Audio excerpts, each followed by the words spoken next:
Masih ada harapan. Itu merupakan tema yang akan sama-sama kita renungkan pagi ini, saudara. Mengapa masih ada harapan tema kita? Karena harapan merupakan sesuatu yang penting, sesuatu yang dibutuhkan dalam kehidupan kita masing-masing.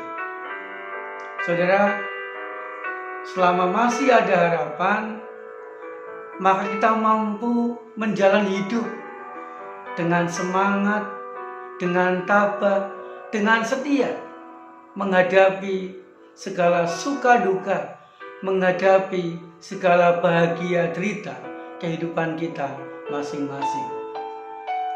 Harapan akan mendorong kita untuk terus dan terus melangkah dan melangkah di dalam kehidupan kita hari demi hari.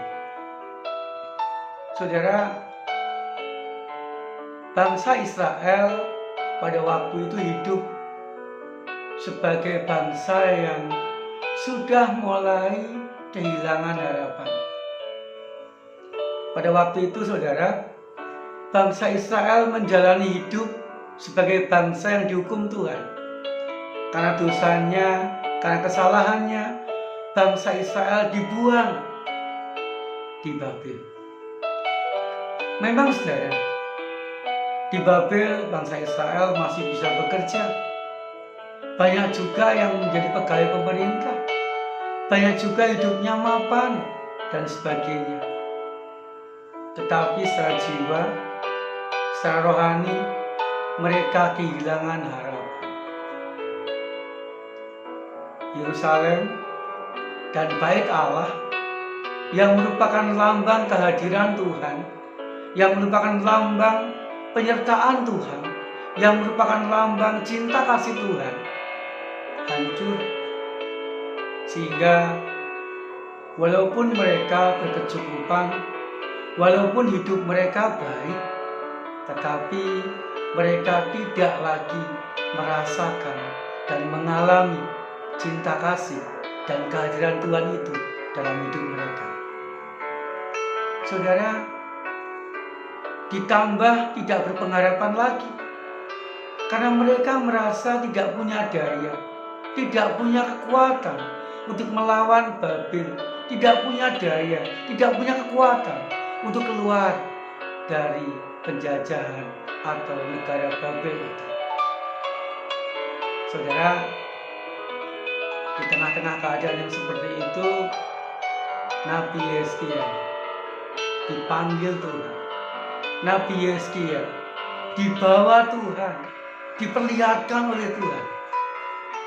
Di sebuah lembah, Yeskiel diperlihatkan tulang-tulang kering yang berserakan. Mari kita merenungkan, saudara, di lembah. Lembah merupakan tempat yang tidak menyenangkan, bahkan tempat yang mengerikan.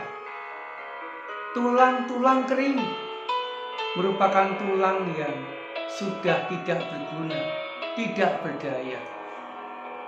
Kemudian, saudara, Tuhan kepada Yeskiel bertanya, mampukah tulang-tulang kering ini hidup kembali?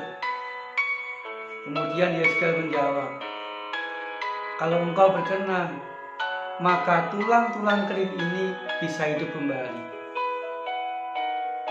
Dan betul, saudara, ketika Yeskiel mentaati kehendak Tuhan, ketika Yeskiel menubuatkan tulang-tulang kering itu hidup kembali, maka terdengarlah suara yang sangat keras, berderak-derak, dan tulang-tulang itu mulai ada daging, mulai ada otot, dan tulang-tulang itu hidup kembali, berderak-derak seperti seorang prajurit.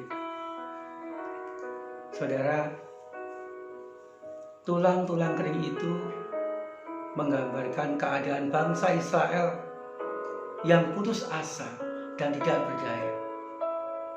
Tetapi bersama dengan Tuhan, bangsa Israel yang tidak berdaya itu akan dimampukan, akan dibuat, dan akan dikembalikan ke Yerusalem dan mampu membangun bait Allah kembali. Saudara, demikian juga dengan kita. Kadangkala kehidupan kita pun juga sangat sulit, sangat berat, karena banyaknya pergumulan, banyaknya penderitaan yang kita alami. Tetapi saudara, asal kita mau melakukan dua hal. Yang pertama, kita percaya kepada Tuhan. Tuhan mampu mengubah kehidupan kita. Kemudian yang kedua, asal kita mau melakukan apa yang Tuhan kehendaki dalam kehidupan kita, seperti Yesaya, maka bersama dengan Tuhan tidak ada yang mustahil. Bersama dengan Tuhan kita akan mampu melewati segala sesuatu dengan baik, karena bersama dengan Tuhan pasti masih ada harapan. Selamat pagi saudara, Tuhan memberkati kita semua. Amin.